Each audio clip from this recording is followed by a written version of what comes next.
नमस्कार।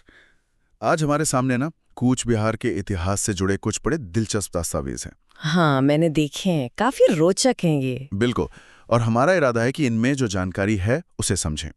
मतलब ये देखें कि ये इलाका कैसे बना, कैसे इसकी ताकत बढ़ी। और वक्त के साथ कैसे बदला। हाँ, वही।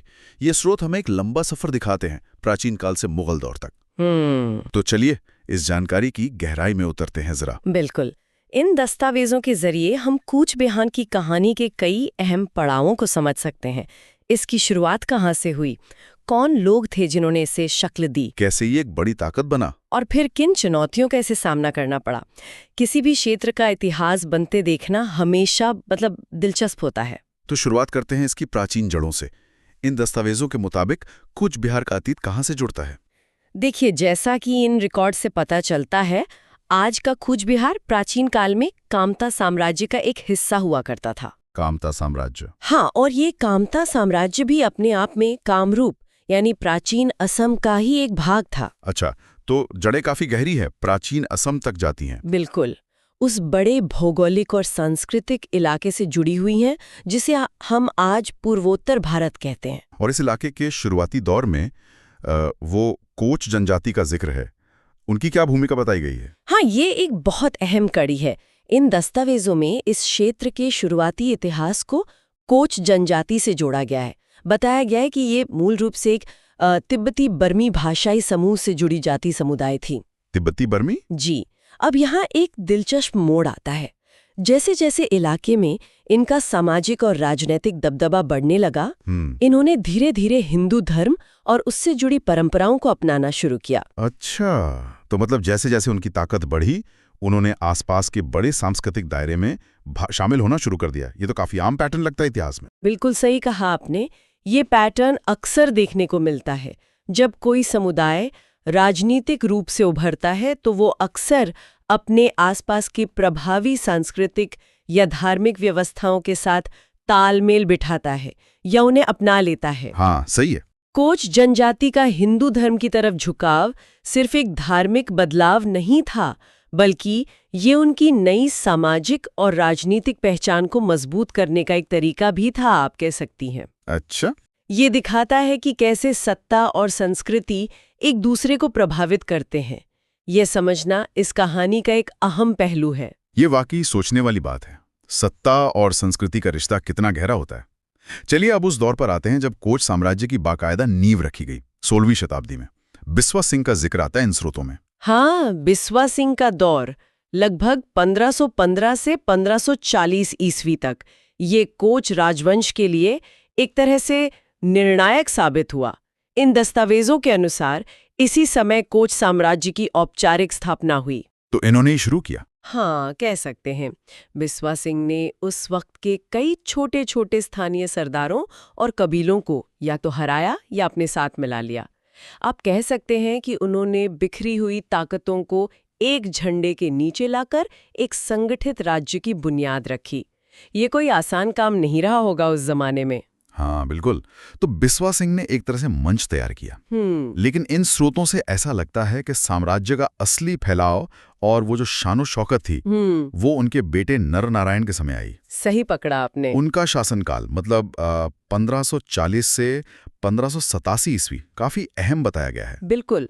अगर बिस्वा सिंह ने नींव रखी तो नर नारायण ने उस पर एक आलीशान इमारत खड़ी की। उनके दौर में कोच साम्राज्य का विस्तार अभूतपूर्व था। मिली जानकारी के मुताबिक उनके राज में न सिर्फ असम और बंगाल के बड़े इलाके शामिल थे, अच्छा, बल्कि पश्चिम में बिहार और उत्तर में भूटान के कुछ हिस्से भी उनके प्रभाव क्षेत्र में आ गए थे। अरे वाह, बिहार और भूटान तक। जी हाँ, ये उस जमाने के लिहाज से वाकई एक बहुत बड़ा और ताकतवर साम्राज्य था। कल्पना कीजिए, पूर्वोत्तर भारत का एक बड़ा हिस्सा एक ही शासक के अधीन। इतना बड़ा साम्राज्य, ये तो कमाल है। और इस कामयाबी में उनके भाई चिलाराय का क्या योगदान था? उनका नाम भी बार बार आता है। हाँ, चिलाराय, जिनका असली नाम शुक्ल ध्वज था, वो नर नारायण के छोटे भाई थे और उनके सबसे काबिल सेनापति भी। सेनापति थे वो? हाँ जी। इन दस्तावेजों में उन्हें एक शानदार सेनापति के तौर पे याद किया गया है। और ये शायद कोई बड़ा चढ़ाकर कही बात नहीं है। कोच साम्राज्य के इतने बड़े सैन्य विस्तार के पीछे चिलाराय की युद्ध नीति उनकी हिम्मत और नेतृत्व क्षमता का बहुत बड़ा हाथ था। तो मतलब दोनों भाइयों ने मिलकर ये सब किया। बिल्कुल, कहा जा सकता है कि ये दो भाइयों की एक बेहद कामयाब जोड़ी थी। एक ने राज संभाला, दूसरे ने तलवार के दम पर उसे फैलाया। ये सोचना दिलचस्प है कि कैसे एक ही परिवार के दो सदस्यों ने मिलकर इतने बड़े इलाके पर अपना परचम लहरा दिया। ये पारिवारिक तालमेल और साझा लक्ष्य का एक बेहतरीन उदाहरण है। वाकई ये साझेदारी तो बहुत मजबूत लगती है, लेकिन इतिहास गवाह है कि बड़े-बड़े साम्राज्य भी हमेशा एक जैसे नहीं रहते। विस्तार के बाद स्थिरता बनाए रखना अक्सर मुश्किल होता है। नरनारायण के मृत्यु के बाद क्या हुआ? क्या वो विशाल साम्राज्य वैसा ही बना रहा? यही कहानी में एक अहम मोड़ आता है, और शायद थोड़ा दुखद भी। इन रिकॉर्ड से साफ पता चलता है कि नरनारायण के मृत्यु के बाद वो एकजुट साम्राज्य दो हिस्सों में बट गया। ओह, बंटवारा हो गया? मतलब एक ही पीढ़ी में? ये कैसे हुआ? हाँ बिल्कुल, जो साम्राज्य इतनी मेहनत से बनाया गया था वो अब विभाजित हो गया। लेकिन क्यों? किसके बीच हुआ ये बंटवारा? बंटवारा नरनारायण और चिलराय के बेटों के बीच हुआ। पश्चिमी हिस्सा, जिसे बाद में मुख्य रूप से कूच बिहार के नाम से जाना गया, वो नरनारायण के वंशजों के नियंत्रण में रहा। अच्छा। और जो पूर्वी हिस्सा था, जिसे कोच हाजो कहा गया, वो वीर सेनापति चिल्लाराय के वंशजों को मिला। तो जिन दो भाइयों ने मिलकर साम्राज्य खड़ा किया था, उनकी अगली पीढ़ी ने उसे बांट लिया। हाँ बिल्कुल, जाहिर है इस बंटवारे ने राज्य की ताकत पर असर डाला होगा, और आने वाले वक्त के लिए इसके गंभीर नतीजे हुए होंगे। तो मतलब अंदरूनी तौर पर ही राज्य कमजोर हो गया। ये तो सोचने वाली बात है कि इतनी कामयाबी के बाद ऐसा क्यों हुआ होगा? शायद व्यक्तिगत महत्वाकांक्षाएं? ये संभव है। अक्सर ऐसा होता है कि जब संस्थापक पीढ़ी हटती है तो अगली पीढ़ी में एकता बनाए रखना मुश्किल हो जाता है। खैर, इस विभाजन के बाद कूच बिहार की भौगोलिक स्थिति और भी ज्यादा नाजुक हो गई। नाजुक? कैसे? अब ये पश्चिम में ताकतवर होते मुगल साम्राज्य और पूरब में असम के अहोम शासकों के बीच एक तरह से सैंडविच की तरह फंस गया। ये एक बफर स्टेट बन गया। बफर स्टेट, इसे थोड़ा और समझाएंगे? मतलब दो बड़ी ताकतों के बीच एक छोटा राज्य? हाँ बिल्कुल, आप इसे ऐसे समझ सकते हैं कि दो बड़े पहलवानों के बीच खड़ा एक छोटा पहलवान। हाँ। दोनों बड़े पहलवान कोशिश करते हैं कि छोटे वाले पर उनका असर रहे, या कम से कम वो दुश्मन के पाले में ना जाए। ऐसी स्थिति में छोटे राज्य पर हमेशा दबाव बना रहता है, और उसे बहुत संभल कर चलना पड़ता होगा। बिल्कुल, उसकी विदेश नीति बहुत जटिल हो जाती है। समझ गया। तो क्या कूच बिहार को इस स्थिति का खामियाजा भुगतना पड़ा? क्या मुगलों या अहोमों से टकराव हुआ? हाँ बिल्कुल हुआ। इन दस्तावेजों से पता चलता है कि 17वीं शताब्दी में मुगलों ने कूच बिहार पर हमला किया। जी, इस हमले में कूच बिहार को अपना कुछ इलाका गंवाना भी पड़ा। ये दिखाता है कि बफर स्टेट होना कितना खतरनाक हो सकता है। तो क्या मुगलों ने कूच बिहार को पूरी तरह अपने कब्जे में ले लिया था? क्या उसकी आजादी खत्म हो गई? नहीं, पूरी तरह से नहीं। और यहीं पर कूच बिहार के शासकों की राजनीतिक समझ, या शायद कहें कि मजबूरी दिखती है। उन्होंने पूरी तरह अपनी स्वतंत्रता खोने के बजाय मुगलों का आधिपत्य स्वीकार कर लिया। आधिपत्य, ये शब्द थोड़ा भारी है। इसका मतलब क्या हुआ असल में? इसे आप ऐसे समझ सकती हैं कि कूच बिहार ने मान लिया कि मुगल बादशाह उनसे ऊपर हैं, मतलब वो सबसे बड़ी ताकत है। अच्छा। शायद उन्हें कुछ सालाना टैक्स या नजराना भी देना पड़ता होगा, लेकिन बदले में कूच बिहार अपने अंदरूनी मामलों में काफी हद तक आजाद बना रहा। मतलब घर के राजा वो खुद ही थे? हाँ, एक तरह से। बस बाहरी तौर पर मुगल बादशाह को सबसे बड़ा मान लिया।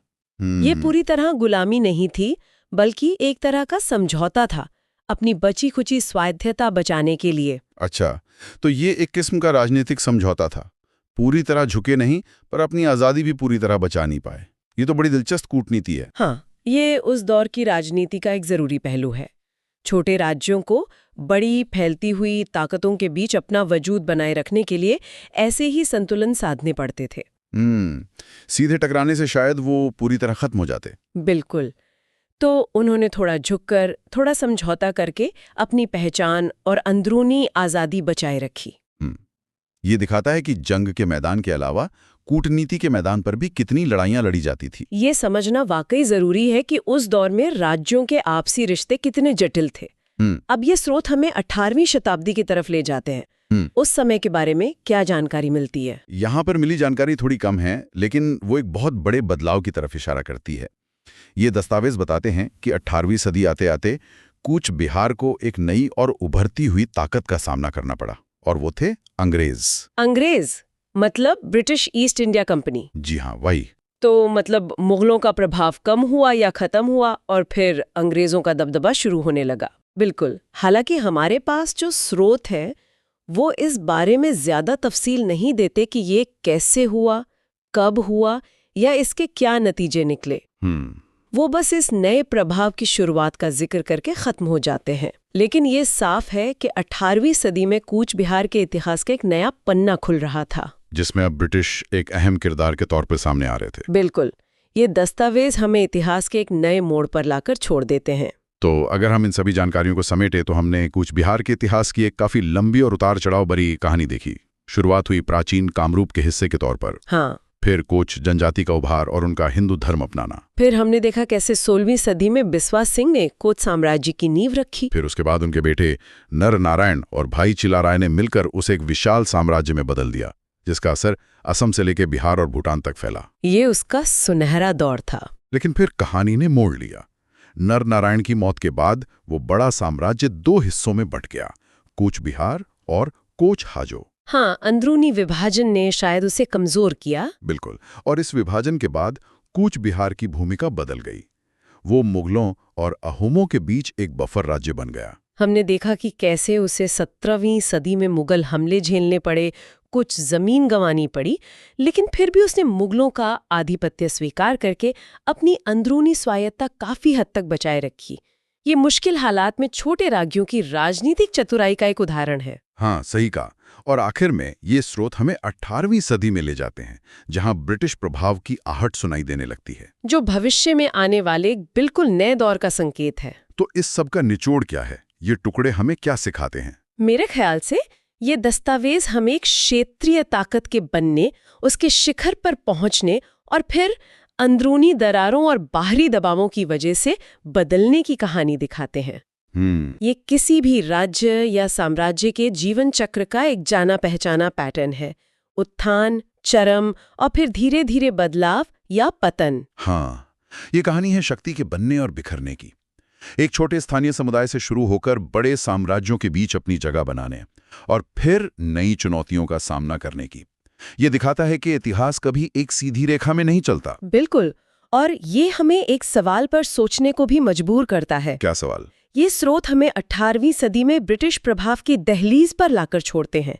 यहाँ ये सोचना लाजमी है, क्या नर नारायण की मृत्यु के बाद जो अंदरूनी विभाजन हुआ था, जिसने राज्य को कूच बिहार और कोच हाजो में बांट दिया, हाँ, क्या उस बंटवारे ने आने वाले समय में बाहरी ताकतों, खासकर अंग्रेजों का सामना करने की राज्य की सामूहिक ताकत को कमजोर कर दिया था? ये एक बहुत ही अहम सवाल है। क्या अगर वो साम्राज्य एकजुट रहता तो अंग्रेजों के बढ़ते प्रभाव का मुकाबला ज्यादा असरदार तरीके से कर पाता? ये कहना तो मुश्किल है। इतिहास में अगर मगर की गुंजाइश कम होती है, लेकिन ये सवाल इन दस्तावेजों से उभरता जरूर है। क्या अंदरूनी फूट ने बाहरी ताकतों के लिए दरवाजा खोल दिया, या हालात इतने बदल चुके थे कि एकजुट रहने पर भी नतीजा वही होता? ये एक ऐसा विचार है जो हमें इतिहास की जटिलता और अतीत के फैसलों के दूरगामी असर के बारे में सोचने पे मजबूर करता है। सही बात है। ये दिखाता है कि कैसे एक पीढ़ी के फैसले आने वाली कई पीढ़ियों का मुकद्दर तय कर सकते हैं। ये प्रश्न और आगे और खोजबीन के लिए प्रेरित करता है।